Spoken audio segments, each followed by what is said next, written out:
كأنهم زخبركم تعزبتي أبز حلف سومون بزعباس تزرقها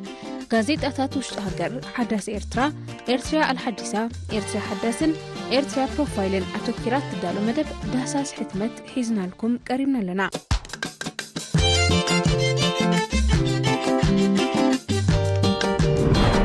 ኣብ ዓንዲ ጥዕና ንጸገም ምቁጽጻር ሽንቲ ሙቃም ሃገራዊ ማሕበር ሕማም መንሽሮ ኤርትራ ከምኡ ድማ መድሃኒት ከም መመላኽዒ ምጥቃምን ጎዳእነቱ ዝምልከቱ ትሕዝቶታት ተኣንጊዶም ኣለዉ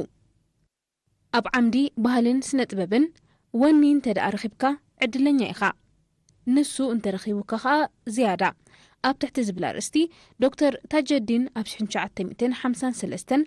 ኣብ ሱዳን ተወሊዱ ኣብ ዓውደ ትምህርቲ መምህርና ዲጂታዊ ንድፊ ድሕሪ ምክትታል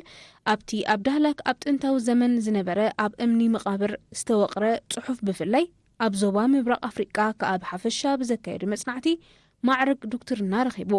እቲ ዘካየዱ መጽናዕቲ ኣብ ታሪኽን ስነጥበብን ቀርን ኣፍሪቃ ዘተኮረ ነይሩ ኣብዚ ዛዕባታት እዚ ኣመልኪቶም ብዓለም ደረጃ ኣብ ዝተፈላለዩ ሃገራት ኣብ ዝተኻየዱ ጉባኤታትን ኤግዚቢሽናትን ተሳቲፉ ብተወሳኺ ብትምህርቲ ዘጥረዮ ኣብ ናይ ቆልዑ ኩነታ ኣእምሮን ጥበባዊ ፈጠራን እውን ይነጥፍ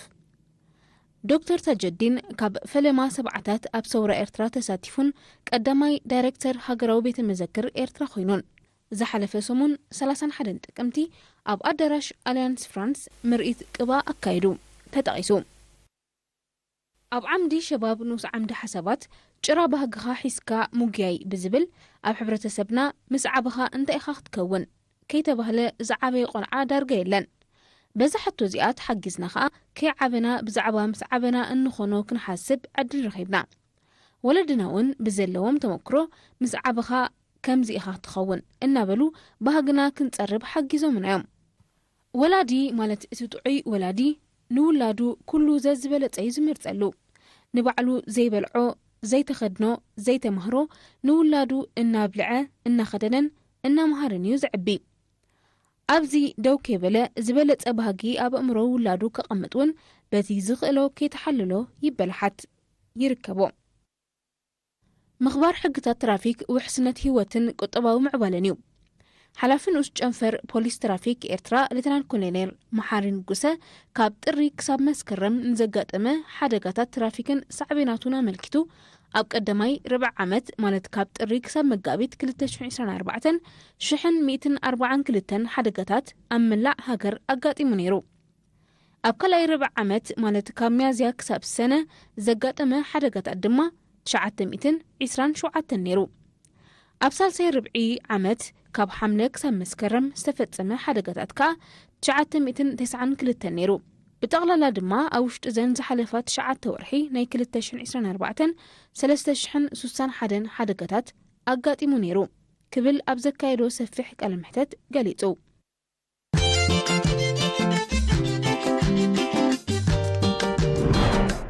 ንሓፈሻዊ ኣገልግሎታት ጥዕና ምንዞባ ዓድኾላ ብዝምልከት ዳይሬክተር ሆስፒታል ዓድኾላ ዶክተር ሮቤል ተኽለኣብ ዝሃቦ መምርሂ ሰፊሩሎ ኣብ ዓምዲ መልሓቕ ኣልኣዳብ ወኣልፍኑን ትሕዝቶ ሌላ ምስ ቀባኣይ መድሃኒት ክፍላይ ንረክብ ኣብ ዓምዲ ዓለማዊ ዛዕባ ኣብ ማሕበራዊ መራኸቢታት መራሕቲ ዝማዕበላ ሃገራት ዘብከሩሉ ዋዕላ ክሊማ ኣብ ዝብል ሎሚ ኣብ ከተማ ባኩ ዝካየድ ዋዕላ ክሊማ ካፕተን ቀንዲ በከልቲ ሃዋህው ዓለምና ዝኾነት ዩኤስ ኣሜሪካ ሓድሽ መምሕዳር ድሕሪ ምምራጻ ኣብ ውሽጢ ሒደት መዓልታት ብምዃኑ ኣብቲ ዋዕላ ሓያል ጽልዋ ከም ዘለዎ ይእመን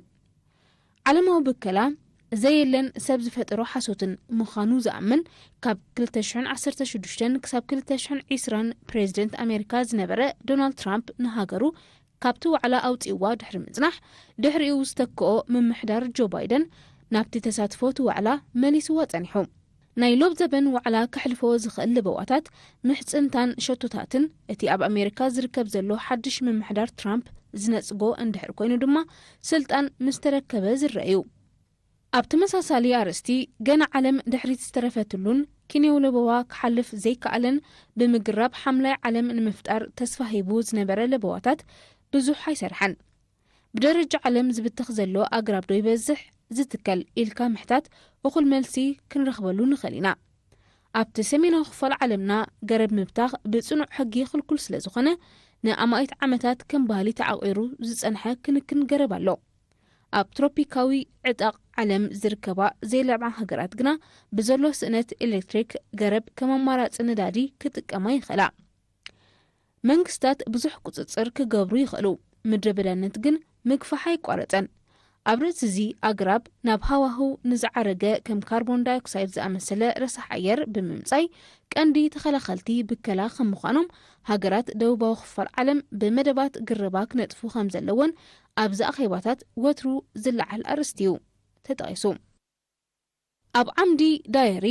ኣፍ ደገ ሓቂ መጽሓፍ ምስ ኣንበብካ እንታይ የኾይነ ዝብሉ ዛዕባታት ተኣንጊዶም ኣለዉ።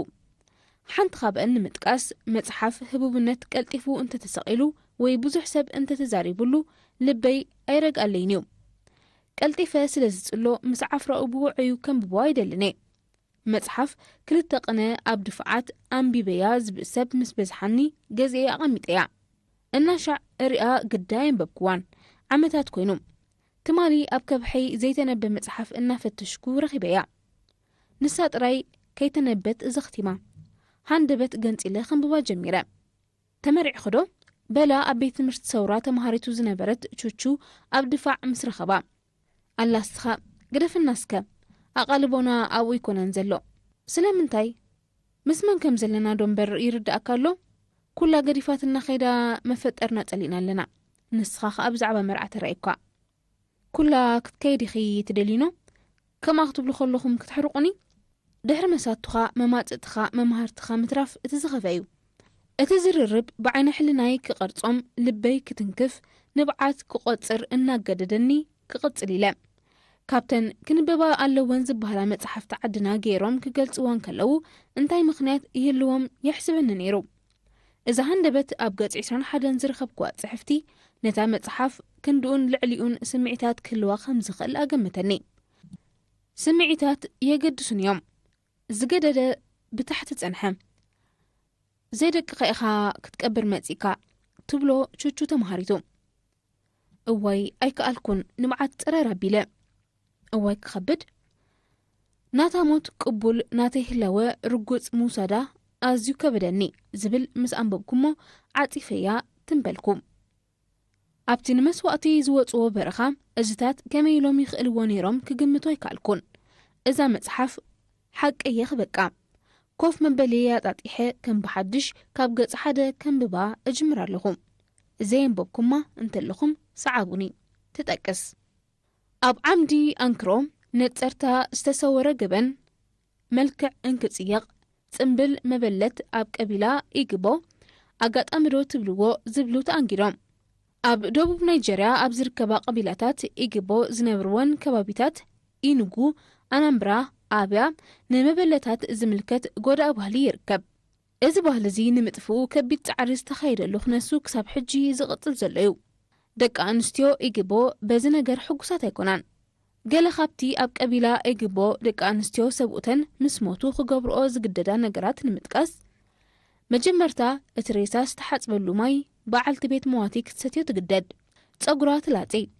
ኣብ ዝተሰብረ ቢያቲ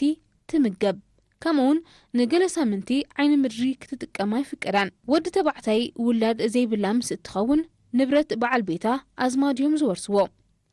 ኣብዚ ቀቢላ ድሕሪ ሞት ሰብኣያ ጽቡቕ ህይወት ኣይትመርሕና። ቤተሰብ ሰብኣያ ኣይኮኖንዶ ክሕግዝዋስ ጽቡቕ ገጽ እውን ኣየርእይዋን እዮም። ብሰንኪ እዚ ድማ ብዙሓት ኣዴታት ናብ ጸቕጥን ጭንቀትን ከም ዘምርሓ ይግለጽ። ኣብ ዓምዲ ልቦናን ፍልስፍናን ነጥበ መቐይሮ መበል 12 ክፋል ቅኑዕ ነገር ንቕኑዕ ምኽንያት ክንሰርሕ ይግባእ። ህፃን ክውለድ እንከሎ መን እዩ ዝሕጎስ? ወለዲ ኣዝማድን ዓርኪ መሓዙትን እዮም ዝያዳ ዝሕጎሱ። መንከ ይበኪ? እቲ ህፃን። የግዳስ ክንመውት እንከለና ብኣንጻሩ ክኸውን ኣለዎ። ክንመውት እንከለና ክንሕጎስ ይግባእ። ንዓለም ብዘበርከትናላ ዕግበት ክስምዓና ኣለዎ። ንዓለም ካብቲ ንሕና ክንውለድ እንከለና ዝነበረቶ ዝያዳ ማዕቢላ ክንፋነዋ ይግባእ። ዓለም ንዓኻ ስለ ዝኸሰረትካን ስለ ዝደኸየትን ከም እትበኪ ግበራ። ተቐባሊ ጥራይ ዘይኮንካ ወሃብ እውን ክትከውን ኣለካ። ከም እምንቶ ፍልስፍና ሂንዱ ንፉዓት ሰባት ክሓልፉ እንከለዉ ሞይቶም ኣይበሃሉን እዮም፣ ተፈልዮም ጥራዮም። بسالا صبوق تكبرهم وترو እናተዘከርዮም ዝነብሩ ይርከቦም ኣብ ዓምዲ ጸጋታት ባሕሪ ምስ ሰማያዊ ዓሳ ነባሪ ዘላል ትሕዝቶ ቀሪብሎም ሰማያዊ ዓሳ ነባሪ ገለ ካብ መጥበውቲ እንስሳታት ባሕሪ ኮይኖም ምስቶም ኣስናን ዘይብሎም ዓሌታት ዓሳ ነባሪ ዝምደቡ እዮም እዞም ህይወታውያን ምስቶም ብክልተ ሪጋ ዝቆሙ መኽባዕቲ መሰል ኣካል ዘለዎም ጉጅለ ዓሳ ነባሪ ይምደቡ እዚ ኣካል እዚ ድማ ካብቲ ኣብ ኣካላቶም ዝኣቱ ማይ ብዓይኒ ዘይረኣዩ ደቀቕቲ እንስሳታት ጾሚቑ ብምእካብ ኣብ ስርዓተ ኣመጋግባ እዞም እንስሳታት ዕዙዝ ተራ ዝጻወት ኣካል እዩ ብሓፈሻዊ ኣጸዋውዓ ሰማያዊ ዓሳ ነባሪ ባሌን ዓሳ ነባሪ ተባሂሎምን ይጽውዑ እዮም ብህይወት ካብ ዘለው ፍጡራት ናይዛ ምድሪ ብግዝፎም ይኹን ክብደቶም መዳርክቲ ዘይብሎም ብማእከላይ ገምጋም ካብ 150 ክሳብ 200 ቶን ዝበጽሕ ክብደት ኣለዎም ሰማያዊ ዓሳ ነባሪ ብሰንክቲ ዘለዎም ግዝፊ ብምሉእ ኣካሎም ክትመዝኖም ኣሸጋሪ ብምዃኑ ኣካላቶም ብምቁርራጽ ንኽትመዝኖም ትግደድ እዚ ኣገባብ እዚ ድማ ንምግማት ሓቀኛ ሚዛን ክብደቶም ካብቲ ሓቀኛ ሚዛኖም ከም ዝጎድል ይገብር ምኽንያቱ ደምን ካልእ ፈሰስትን ናይዞም እንስሳታት ኣብ ሚዛን ክብደቶም ስለ ዘይድመር ተጠቒሱ ዞባ ዓንሰባ ካብ ፍጡር ክራማት ናብ ርህው ቀውዒ ብዝብል ናይ ሎብ ዘበን ክራማት ኣብ ዞባ ዓንሰባ ዝናባ ዝመራ ኣዝዩ ትሑት ዓቐን ዝነበሮ ኮይኑ ብዕለት 13 መጋቢት ጀሚሩ ስለ ዘቋረፀ ዝጥቀስ ኣበርክቶ ይነበሮን ቀፂሉ እቲ ልሙድ ዝናብ ክራማት ካብ 9 ሰነ እኳ ተጀመረ ሓላፍ ዘላፍ ዝነበሮን ኣዝዩ ትሑትን ነይሩ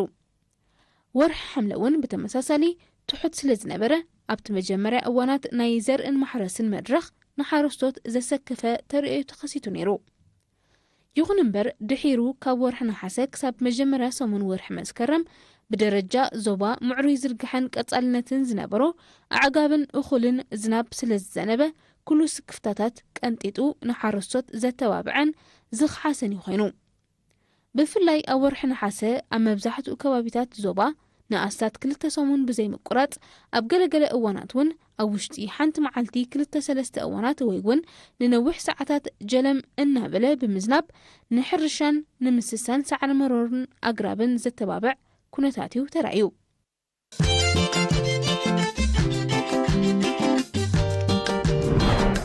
ኣብ ዓምዲ ደል ኣባብ ቀዳማይ ክፋል ታሪኻዊ ዛንታ ድንግል ወመንደላይ ቀሪባላ ኣብ ዓምዲ ዓማር ኣብ ንኡዞባ መንደፈራ ዝርከብ ማዕበለታት ማሕበራዊ ኣገልግሎት ብዝምልከት ምስ ኣመሓዳሪ ኣቶ ህዝቅያስ ውህበት ናይ ዝተኻየደ ቃለ መሕተት ትሕዝቶ ቀሪብሎ ኣብ ዓምዲ መንሰጅል ትርጉም መጽሓፍ ዶክተር ኣሕመድ ሓሰን ዳህሊ ብዛዕባ ውሳነታት ባይቶ ጸጥታ ውድብ ሕቡራት ሃገራት ኣንጻር ኤርትራ መበል 42 ክፋል ንረክብ እዛ ንሓሙሽተ ምዕራፋት ብተኸታታሊ ሰሙናዊ ዝቐረበት ሰነዳዊት ትሕዝቶ ከም ዝተዛዘመት ተጠቒሱሎ ኣብ ዓምዲ ዕንጃረ ሓርነት ደቂ ኣንስትዮ ንኡዞባ ዒላ በርዒድ ካብ ጎዳእ ልምዲ ክሽቦ ዝብል ሪፖርታጅ ይጸንሐና ኣብ ዓምዲ ገማል ሓላፊ ጨንፈር ሕርሻ ንኡዞባ ዱባርባ ኣቶ ግርማይ ተስፋ ሚካኤል ንሓፈሻ ኩነታት ሕርሻ ዝምልከት መብርሂ ሂቡ ኣብ ዓምዲ ሸባብ ፍሉይ ክእለታት ምሕደራ ንስሪ መንእስያት ተምሃሮ ርትዓዊ ተጠቃምነት ግዜ ንኽውንኑ ዝብሉ ዛዕባታት ተኣንጊዶም ኣብ ዓምዲ ሕብርበሮ ካልኣይ ክፋል ተኸታታሊት ልቦናዊት ትሕዝቶ እቲ ሕዱድ እላዮምካ ንበር ቀሪባላ ኣብ ዓምዲ ፈን ወዓዳት ልቦናዊት ዛንታ በሰር ወሓሽል ትጸንሐና ኣብ ዓምዲ ነፈት ኣመር ትሕዝቶ ሌላ ዞባ ዓንሰባ ይጸንሐና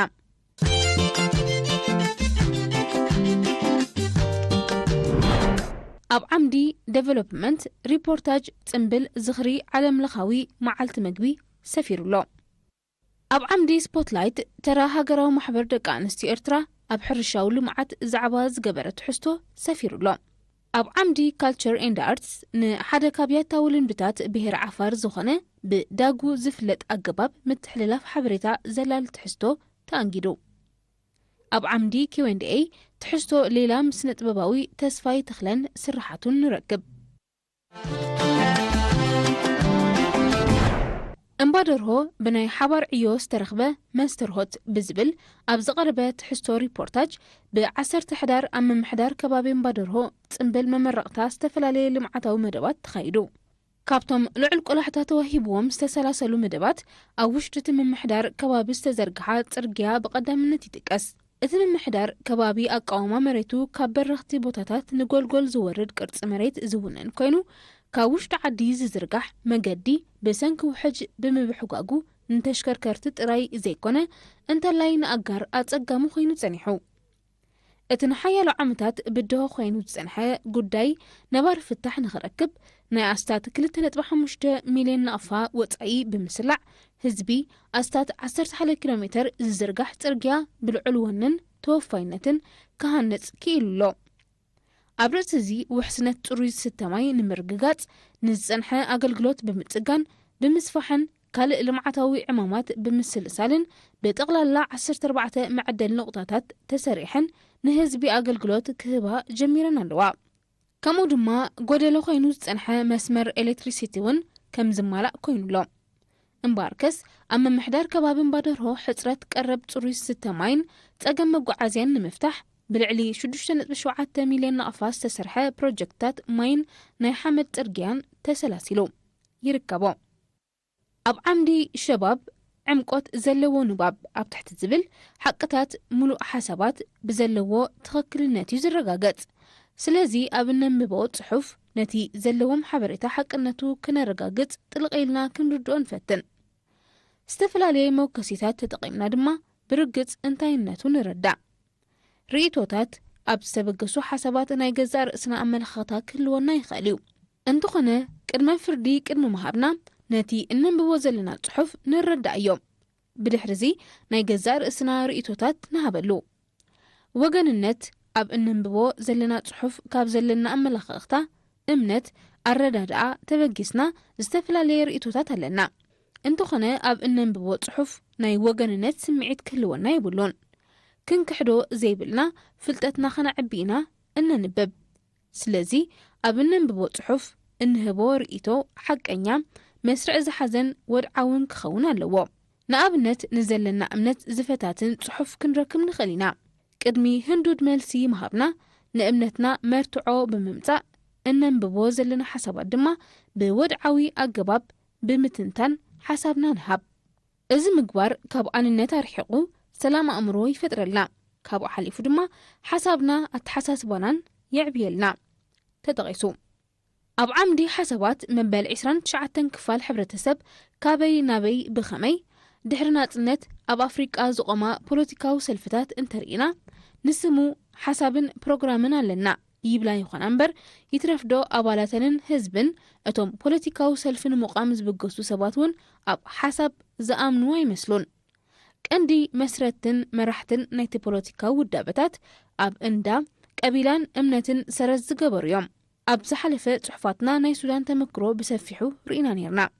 ናይ ሳዕቤን ድማ ኣብ መላእ ኣፍሪቃ ክሳብ ሕጂ ውጽኢት ሃገራዊ ምርጫ ኣብ እንዳን ቀቢላን እምነትን ዝተመርኮሰ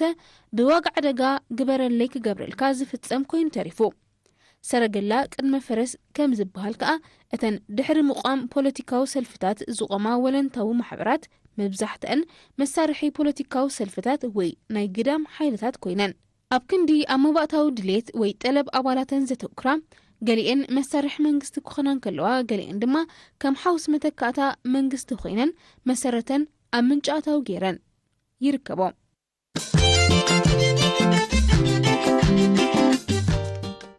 ኣብ ዓምዲ ምን ሁና ወሁናክ ዝተፈላለዩ ኣገረምትን ኣዘናጋዕትን ትሕዝቶታት ኣስፊራላ። ኣብ ዓምዲ ኣልኡስራ ዝተፈላለዩ ስድራ ቤት ጠቀስ ትሕዝቶታት ይጸንሑና። ኣብ ዓምዲ ጥዕና ብዕካኸ ስንን ጥዕናዊ ጸገማቱን ብዝብል ገለ ሰባት ኣብ ተገዳስነት ጽሬት ኣፍልጦ ስለ ዝጎድሎም ወይ እናፈለጡ ሸለል ስለ ዝብሉ ተጠቃዕቲ ሕማም ኣስናንን ግርጻንን ይኾኑ። ዝኾነ መግቢ ምስ እንወስድ ኣስናና ካብ ተረፍ መረፍ መግቢ ክሕዝ ወይ ክቕርቅር ግድን እዩ። እዚ ተረፍ መረፍ ናይ መግቢ ቀልጢፍና ኣስናና ብምሕጻብ ምስ ዘይነኣልዮ ምስ ግዜ ረቂቕ ቀጸላ ናይ ምብዕኻኽ ይፈጥር። እዚ ቀጸላ ብባክተርያ ምራቕን መርዛን ባእታን ዝተሰርሐ ስለ ዝኾነ ኣዝዩ ሓደገኛን ቀንዲ ጠንቂ ምብኽባኽ ኣስናንን ይኸውን። እቲ ካብ ተረፍ መግቢ ኣብ ኣስናን ተቐርቂሩ ዝፍጠር ቀጸላ ምስ ግዜ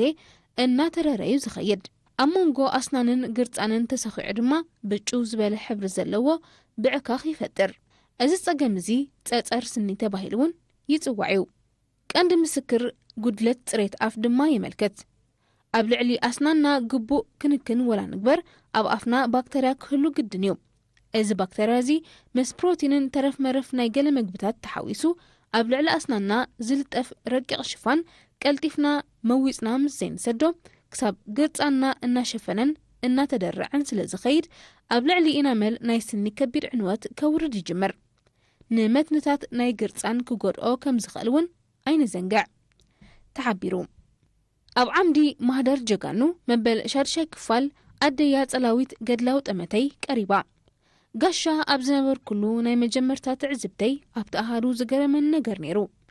ገለ ተጋደልቲ ብሰንኪ መውጋእቲ ጸገም ዝነበሮም ክነሶም ግን ስንክልንኦም ተጻዊሮም ምስ ንጡፍ ሰራዊት ክሰርሑ ርኤ ንኣብነት ንግስቲ ሃይለ ኣብ ደመን ማለት ናይ ማዓናጡ ማህረምቲ ስለ ዝኾነት ከም ወተሃደር ዝተቐረበላ ዓይነት ምግቢ ክትበልዕ ትኽእል ኣይነበረትን ግን ካብ ድፋዕ ውረዲ ተባሂላ ኣብያ ህይወት ሓይልታት ይሕሸን ኢላ ኣብኡ ጸኒሓትኒ ቻንቹ ነቲ ዘይሓዊ ቁስሊ መውጋእቲ እግሪ ተሰኪሙ ካብ ድፋዕ ኣይወርድኒ ኢሉ ይጓዓዝ ነዚ ምስተዓዘብኩ ኣነ ከም መንእሰይን ወናኒት ሙሉእ ጥዕናን ዝተዓጻጸፈ ስራሕ ክጽበየኒ ምዃኑ ንነፍሰይ ኣሚንያ ጸላኢ ኣብቲ ናብ ሓልሓል ዘብል ከባቢ ሩባዓን ሰባ ጽዕቕ ዝበለ መጥቃዕቲ ኣብ ዝኸፈተልና ኸዓ ገለ ኣስተዋጽኦ ክገብር ጥራይ ሓስብ ነበርኩ ከም ዝመስለኒ ሽዑ ጸላኢ ብመስሓሊት ከፍርስ ይደሊ ስለ ዝነበረ ኣባና ጸቕጢ ይገብር ነበረ ብርጌድና ቅድሚ ኣነ ምምዳበይ ኣብ ዘካየዶ ምርብራብ ዝጎደሎ ዓቕም ሰብ ዝግባእ ኣይተከአን ጸኒሑኒ ብተወሳኺ እቲ ናብ ሸነኽ ሓልሓል ዘብል ግንባር ነዊሕን ተመጢጥካ ዝዕጾም ብምንባሩ ንዓቕሚ ሰብና ኣቃጢንዎ ዝነበረ ይመስለኒ እቲ ውግእ ኣብ ብርጌድና ዝያዳ ብወገን እንዳ ሳልሳይ ጸቕጢ ተራእየ ቦጥሎኒ 3 ምስ ደኸመት ንሕና ቦጥሎኒ 2 ክንቅበላ ካብ እንዳ መቐር ናብ ታባ ሰላም ሰጊርና ኣብ ትሕዝቶ ሌላ ምስ ቀብኣይ ማቴዎስ አብርሃም ቀንዲ ሕልሙ ኣብ ዓለም ለኻዊ መድረኽ ዝወዳደር ስራሓት ምፍራይ ምዃኑ ገሊጹሎ ኣብ ዓምዲ ሕብራዊት ብርዒ ሌላ ምስ ጸሓፊት ሃርየት ቤቸር ስቶው ፍሉይነት ማንቲለ ወልፍን ጠንቂ ስኽራንን ብሰፊሑ ክድሰሱን ከለው ገለ ካብ ትሕዝቶታት ጥቕስታት ሕብራዊት ብርዒ ብዘይ ፈቓድካ ትሑት ኮንካ ከም ዝስማዓካ ዝገብረካ ሰብ የለን ኤሊኖር ሩዝቬልት እቲ ዝበለጸ ክትለብሶ እትኽእል ነገር ርእሰ ተኣማንነት እዩ ብሌክ ላይቭሊ እቲ ብሉጽ ሓኪም ዝወሓደ መድሃኒት እዩ ዝእዝዝ ቤንጃሚን ፍራንክሊን ብዘይ ለውጢ ምዕባለ ዘይከኣል እዩ እቶም ሓሳቦም ክቕይሩ ዘይክእሉ ድማ ወልሓንቲ ክቕይሩ ኣይክእሉን እዮም ጆርጅ በርናንቾው